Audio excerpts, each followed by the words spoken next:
Do you invest too much value into words uttered by strangers? No matter what you do or say, how you act, or the decisions you make, people will always have an opinion of you. And if you let them get to you, you'll allow other people's opinions to not only hurt you, but oftentimes define you. Granted, our insecurities and hypersensitivity are also formed due to trauma suffered in early childhood or negligent and abusive parents. Not only that, but social media has also set widely photoshopped expectations of who or what we should be. But if you could stop caring about what others thought, what would happen then? The possibilities are endless, but one thing's for certain, you would feel a lot lighter and happier. So here are 6 ways to stop caring about what other people think of you. Number 1, not everyone cares. Are you too anxious about being liked by others? Are you worried about the impression you made on someone you've just met? The truth is, everyone is plagued by insecurities, and they might be too busy to immediately recognize yours. So it's most likely they too are fretting over the same thing. All around you, people have enough to occupy their minds. They're way too busy thinking about their families, work, and whatever else to form a detailed opinion about you. It may sound harsh, but the idea of not having all eyes on you feels liberating, doesn't it? Number 2, who do you want to be? Do you place too much value on others' opinions of you? How important is setting and living up to your own standards to you? The only opinion that should matter to you is yours. The value of another person's opinion should correlate with the nature of your relationship to that person. By allowing others' opinions to influence and dominate your life, you're handing them your power and agency. If you can relate to this, ask yourself, what do you want and what do you like? Are you making these choices solely to impress others? Viewing your decisions through this lens will help you become self-assured. Number 3, accept your flaws. Do you strive for perfection? Is it by choice or do you feel compelled? Such a pursuit is fruitless when you're more concerned about someone's perception of you. It becomes damaging to your self-esteem and confidence. Some negative perceptions of ourselves have been ingrained into our subconscious since childhood.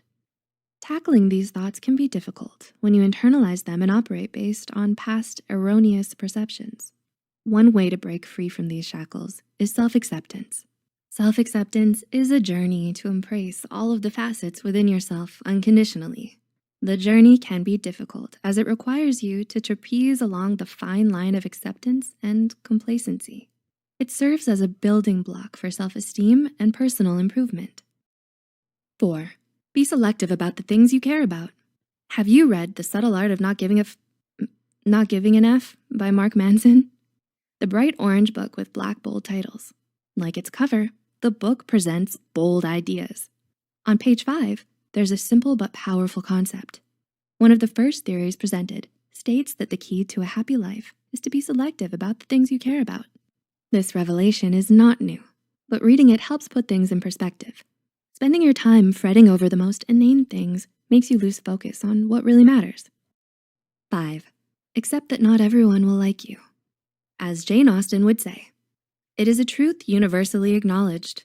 In life, some people will like you and others might not, and that's okay. Your uniqueness and the qualities that you possess make you who you are. It's no less than a challenge. It is no easy feat facing someone who has negative views of you, but most of the time, that's their mindset and their mindset only. It has nothing to do with you. There will be people who will accept all of you, people who will be supportive and kind. These are the people who deserve to walk with you. And 6, take on the challenges. Are you afraid of making mistakes? Do you have a knack for cognitive distortions and negative patterns of thinking? It's an evolutionary trait that was formed to keep your ancestors from danger. However, it often keeps you from going after the things you want in life. You worry about ending up looking like a fool because of a mistake, but mistakes are inevitable and avoiding them is futile. When you surpass your fear of making mistakes and build resilience to the pain that may come from failure, you will be unstoppable. One way to deal with anxieties about messing up is to make a list of all the possible things that could go wrong. This can help create some distance between ideations and reality. It also allows you to logically process possible outcomes and provide solutions.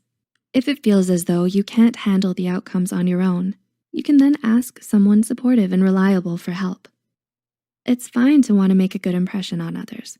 In the end, the reason why we all care so much about others is because of our survival instinct. After all, our happiness and quality of life depends on the quality of our relationships. We want to be in their good books so that we can develop and nurture our relationships with them. But learning to dial down that inner self-conscious voice also is important. It allows you to create space for things that matter and can help you lead a happy and fulfilled life. We hope we were able to give you a little insight into some of the ways that can help you to stop putting too much stock into others' opinions of you.